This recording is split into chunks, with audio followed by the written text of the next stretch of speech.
Hello friends, welcome to Royal Study. दोस्तों, आज की इस वीडियो में हम जीव विज्ञान के वनस्पति विज्ञान में उसकी शाखाओं से संबंधित महत्वपूर्ण क्वेश्चन की सीरीज आपके लिए स्टार्ट कर रहे हैं। देखिए, यहाँ पर जो आपकी एग्जाम में क्वेश्चन पूछे गए उनको हम डिस्कस करेंगे और जो आईएमपी क्वेश्चन रहेंगे उनको भी हम डिस्कस करेंगे। इस टॉपिक से जितने भी आपके क्वेश्चन बनेंगे उस पूरे क्वेश्चन को हम इस वीडियो में डिस्कस कर लेंगे। ऐसे ही अगर आप चाहेंगे तो टॉपिक वाइज हम सीरीज लाएंगे जीव विज्ञान के, उसके बाद फिजिक्स, केमिस्ट्री, सारे जो टॉपिक है आपके साइंस के वो क्लियर करवा दिए जाएंगे जितने भी क्वेश्चन आपके एग्जाम में पूछे गए हैं। इसके लिए अगर आप चाहते हैं तो कमेंट बॉक्स में कमेंट करके अपनी राय जरूर से दीजिएगा। बाकी आप अपना सपोर्ट भी बनाए रखिएगा। इस वीडियो को अपने दोस्तों के साथ शेयर भी कर दीजिएगा ताकि सभी लोगों को पता चल पाए। अब चलिए हम स्टार्ट करते हैं। दोस्तों, आपको बता देते हैं, यदि आप MP police, MP PSC, MP jail प्रहरी की एग्जाम की तैयारी के लिए बेस्ट टेस्ट सीरीज परचेस करना चाहते हैं तो आपको इस पर अभी पूरे 50% का डिस्काउंट भी चल रहा है। आपको हमारे कूपन कोड RYJ050 को यूज करना होगा और पूरे 50% का डिस्काउंट आपको मिल जाएगा, जिसकी लिंक आपको नीचे डिस्क्रिप्शन में मिल जाएगी। वहां से जाकर इनको परचेस कर सकते हैं, डिस्काउंट का पूरा लाभ उठा सकते हैं। अब चलिए हम स्टार्ट करते हैं बिना किसी देरी के। दोस्तों, जैसा कि पहला क्वेश्चन आपके सामने सो रहा है, जीव विज्ञान शब्द का प्रयोग जो है सबसे पहले किसने किया था? इसका जो सही जवाब रहेगा आपका क्या रहेगा, आप नीचे कमेंट बॉक्स में कमेंट करिएगा जल्दी से। उससे पहले आपको बता देते हैं, टेलीग्राम ग्रुप और चैनल दोनों को ज्वाइन नहीं किया तो उनको ज्वाइन कर लीजिएगा। वहाँ पर भी आपको करंट अपडेट और बहुत सारे डेटा टाइम पर मिलता रहता है। देखिए, जो सवाल आपका है, जीव विज्ञान शब्द का प्रयोग सबसे पहले किसने किया, इसका सही जवाब आपका रहेगा लेमार्क तथा ट्रेवेरेनस। तो यहाँ पर आपका डी ऑप्शन जो है सही जवाब इसका रहेगा। और आपको बता देते इस क्वेश्चन, ये जो सीरीज रहेगी इसमें हम जो एक्स्ट्रा डिटेल, एक्स्ट्रा फैक्ट आपको बता देते हैं वो नहीं बताएंगे, क्योंकि यहाँ पर इनसे रिलेटेड ही हम सभी क्वेश्चन डिस्कस करेंगे, इसलिए डिटेल की इसमें कोई बात ही नहीं रहेगी। सारी चीज़ें आपको यहाँ पर पता चलने वाली है। क्लियर है? तो क्वेश्चन के फॉर्म में हम उसको डिस्कस करेंगे, सभी क्वेश्चन आपके क्लियर हो जाएंगे। देखिए, जीव विज्ञान के जनक, फादर ऑफ बायोलॉजी के नाम से जाने जाते हैं। किसको जाना जाता है? फादर ऑफ बायोलॉजी के नाम से। तो इसका जो सही जवाब रहेगा वो रहेगा आपका अरस्तु। अरस्तु इसका सही जवाब रहेगा, ऑप्शन नंबर फर्स्ट। क्लियर चीजें? आगे बढ़ते हैं। जंतु विज्ञान यानी जूलॉजी, जो कि फादर ऑफ यहाँ पर आपसे पूछा गया है जंतु विज्ञान के बारे में, तो यहाँ पर इनके नाम से किसे जाना जाता है? इनके नाम से जाना जाता है अरस्तु को। तो इसका भी आपका सही जवाब रहेगा अरस्तु। इनको जीव विज्ञान और जंतु विज्ञान दोनों के जनक के रूप में माने जाते हैं। तो आपका सही जवाब यहाँ पर रहेगा अरस्तु। क्लियर है? चलिए आगे बढ़ते हैं अगले क्वेश्चन की ओर। वनस्पति शास्त्र का जनक कौन है? देखिए, वनस्पति जो शास्त्र है इसका जनक कौन है? तो इसका जनक है यहाँ पर आपका जो सही जवाब रहेगा वो रहेगा थियोफ्रेस्टस। तो फर्स्ट ऑप्शन यहाँ से भी आपका क्लियर हो जाता है, याद रखिएगा। कई बार आपके एग्जाम में भी ये क्वेश्चन बन चुके हैं। आगे बढ़ते हैं। चिकित्सा शास्त्र का जनक आपको बताना है कि कैसे कहा जाता है। चिकित्सा शास्त्र के जनक बोले जाते हैं हिप्पोक्रेटस। हिप्पोक्रेटस, सी ऑप्शन यहाँ पे आपका सही जवाब हो जाता है। अगला क्वेश्चन है, बोटनी शब्द की उत्पत्ति किसे कहा जाता है? यानी बोटनी शब्द की उत्पत्ति हुई है, किस शब्द से हुई है? तो ये जो हुई है ग्रीक शब्द था आपका, ग्रीक। तो यहाँ पर आपका डी ऑप्शन जो सही जवाब रहेगा, ग्रीक शब्द से इसकी उत्पत्ति हुई है बोटनी शब्द की। हिस्टोरिया प्लांटरम पुस्तक के लेखक कौन है? देखिए, हिस्टोरिया प्लांटरम जो पुस्तक है इसके लेखक थे थियोफ्रेस्टस। तो यहाँ पर आपका सही जवाब रहेगा ऑप्शन नंबर बी। क्लियर है? चलिए आगे बढ़ते हैं। हिस्टोरिया एनिमिलियम पुस्तक के लेखक आपको बताना है कि कौन थे। इसके जो लेखक थे वो थे अरस्तु। अरस्तु यहाँ पर आपका सही जवाब रहेगा हिस्टोरिया एनिमिलियम। क्लियर है? आगे बढ़ते हैं अगले क्वेश्चन की ओर। चिकित्सा शास्त्र के विद्यार्थियों को किसकी शपथ दिलाई जाती है? तो यहाँ पर आपका जो सही जवाब रहेगा वो रहेगा हिप्पोक्रेटस। तो यहाँ पर आपका डी ऑप्शन जो है सही जवाब हो जाता है। वह विज्ञान जिसका संबंध जीवधारियों के अध्ययन से होता है क्या कहलाता है या फिर कहलाती है? तो इस विज्ञान को हम जीव विज्ञान बोलते हैं, जो कि हम स्टडी अभी कर रहे हैं। क्लियर है? आगे बढ़ते हैं। फाइकोलॉजी यानी फाइकोलॉजी में किसका अध्ययन किया जाता है? देखिए, फाइकोलॉजी में जो अध्ययन किया जाता है वो शैवालों का किया जाता है। शैवाल इसका सही जवाब आपका रहेगा ऑप्शन नंबर फर्स्ट। क्लियर है? पर्यावरण का अध्ययन जीव विज्ञान की किस भाषा के अंतर्गत किया जाता है? और ये जो भाषा है उस भाषा को हम परिस्थितिकी बोलते हैं, इकोलॉजी। तो यहाँ पर आपका सी ऑप्शन सही जवाब हो जाता है। फूलों के संवर्धन के विज्ञान को क्या कहा जाता है? तो इस विज्ञान को हम फ्लोरिकल्चर बोलते हैं। क्या बोलते हैं? फ्लोरिकल्चर इसको बोला जाता है, फूलों के संवर्धन के संबंध में। आगे आते हैं, डेंड्रोलॉजी का संबंध आपका है। डेंड्रोलॉजी किसका अध्ययन किया जाता है?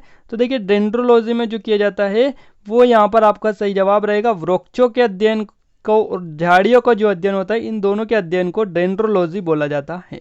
तो आपका डी ऑप्शन यहाँ से सही जवाब रहेगा। आगे बढ़ते हैं। पुष्पों का अध्ययन आपको बताना है। तो पुष्पों का अध्ययन को बोला जाता है एंथोलॉजी। फर्स्ट ऑप्शन यहाँ से आपका राइट आंसर हो जाता है। जीवाश्म वनस्पति विज्ञान में अध्ययन किया जाता है। तो इसमें जो अध्ययन किया जाता है जीवाश्म का किया जाता है, जीवाश्म जो होते हैं उनका अध्ययन जीवाश्म वनस्पति विज्ञान के अंतर्गत किया जाता है। तो बी ऑप्शन यहाँ से आपका सही जवाब रहेगा। वनस्पति संवर्धन से संबंधित विज्ञान की शाखा को कहते हैं और इस शाखा को हम हॉर्टिकल्चर बोलते हैं। तो आपका डी ऑप्शन यहाँ से भी सही जवाब हो जाता है। जीवों एवं वातावरण के अंदर अभिक्रिया से संबंधित जीव विज्ञान की शाखा कहलाती है। इस शाखा को क्या बोला जाता है? इस शाखा को हम पारिस्थितिकी बोलते हैं। तो बी ऑप्शन यहाँ से आपका सही जवाब हो जाता है। वनस्पति विज्ञान की वह शाखा जिसमें शैवालों का अध्ययन किया जाता है क्या कहते हैं? देखिए शैवालों का जो अध्ययन किया जाता है ये फाइकोलॉजी के अंतर्गत किया जाता है। सी ऑप्शन यहाँ से आपका सही जवाब रहेगा। जो कि यहाँ पर किसका शैवालों का अध्ययन किया जाता है? फाइकोलॉजी के अंतर्गत, याद रखिएगा। सिल्वीकल्चर वनस्पति विज्ञान की वहाँ शाखा है जिसमें वर्णन होता है। देखिए सिल्वीकल्चर में जो वर्णन किया जाता है वो वनों के विकास का अध्ययन इसमें किया जाता है। तो बी ऑप्शन यहाँ से आपका राइट आंसर हो जाता है। बाकी अगला क्वेश्चन है आपका, स्पर्मोलॉजी में किसका अध्ययन होता है? तो स्पर्मोलॉजी में जो अध्ययन होता है वो बीजों का होता है। बीज इसका सही जवाब रहेगा आपका ऑप्शन नंबर फर्स्ट। एंथ्रो जो कि यहाँ पर एग्रोस्टोलॉजी आपको बताना है, एग्रोस्टोलॉजी इसमें किसका अध्ययन होता है? तो इसमें जो अध्ययन होता है वो घास का होता है। घासों का जो अध्ययन किया जाता है वो उसको एग्रोस्टोलॉजी बोला जाता है। तो याद रखिएगा सी ऑप्शन यहाँ पे आपका सही जवाब रहेगा। फीडोलॉजी आपको बताना है कि इसके अंतर्गत किसका अध्ययन किया जाता है? तो फीडोलॉजी के द्वारा जो अध्ययन किया जाता है वो भूमि का किया जाता है। पेडोलॉजी यहाँ पर इसको बोला जाता है। तो याद रखिएगा पेडोलॉजी ये है और भूमि का अध्ययन ऑप्शन नंबर बी यहाँ पर आपका राइट आंसर हो जाता है। आनुवांशिकता एवं विभिन्नता के बारे में जानकारी देने वाली वनस्पति विज्ञान की शाखा को क्या बोला जाता है? इस शाखा को हम आनुवांशिकी बोलते हैं। आपका सी ऑप्शन सही जवाब इसका रहेगा। पौधों को नाम देने वाला विज्ञान क्या कहलाता है? देखिए पौधों को जो नाम देता है उस विज्ञान को हम वर्गीकी बोलते हैं। तो वर्गीकी इसका सही जवाब रहेगा ऑप्शन नंबर डी। फलों का अध्ययन आपको बताना है कि इसका सही जवाब क्या रहेगा। फलों का अध्ययन क्या बोला जाता है? पोमोलॉजी इसको बोला जाता है, फलों के अध्ययन को। तो डी ऑप्शन यहाँ से आपका सही जवाब रहेगा। बाकी पराग कणों यानी पोलन ग्रेन में का अध्ययन किसमें किया जाता है? देखिए पराग कणों का जो अध्ययन किया जाता है ये इसको पेनिलॉजी बोला जाता है। क्या बोला जाता है? पेलिनोलॉजी बोला जाता है। याद रखिएगा बी ऑप्शन यहाँ पर आपका सही जवाब रहेगा। संसार में पौधों के वितरण का अध्ययन क्या कहलाता है? देखिए संसार में पौधों का वितरण का अध्ययन जो कहलाता है उसको हम फाइटोजियोग्राफी बोलते हैं। क्या बोलते हैं? फाइटोजियोग्राफी बोलते हैं। फर्स्ट ऑप्शन यहाँ से आपका सही रहेगा। साग सब्जी उत्पन्न करने वाले पौधों का अध्ययन कहलाता है। तो इसका अध्ययन को हम बोलते हैं ओलेरीकल्चर। ओलेरीकल्चर इसका सही जवाब रहेगा ऑप्शन नंबर फर्स्ट। वार्षिक वलय यानी एनल रिंग्स का अध्ययन क्या कहलाता है? वार्षिक वलयों के अध्ययन को हम डेंड्रोक्रोनोलॉजी बोलते हैं। क्या बोलते हैं? डेंड्रोक्रोनोलॉजी बोलते हैं। तो बी ऑप्शन यहाँ पे आपका सही जवाब रहेगा। सजावटी वृक्ष तथा झाड़ियों में संवर्धन से संबंधित अध्ययन कहलाता है। इस अध्ययन को हम आर्बोरिकल्चर बोलते हैं। क्या बोलते हैं? आर्बोरिकल्चर बोलते हैं। सी ऑप्शन आपका सही यहाँ पर हो जाता है।